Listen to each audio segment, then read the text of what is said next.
up? What should I do? The weather turned warm and a bunch of my greens bolted and flowered. So we've got a couple options here. Option number one is, of course, let it flower. Let the bees enjoy it.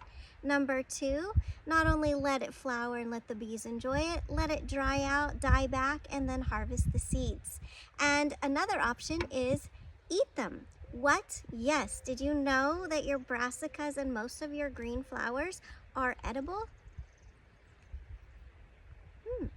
This is mustard spinach, so the flowers are actually kind of a little nutty at first, and then that lingering little kind of radish mustardy taste comes in at the end. So these would be really pretty in a salad or as a garnish on your plate. So don't be sad when your lettuce or your greens bolt. Embrace it. Like this video, follow for more, and don't forget to seed the day.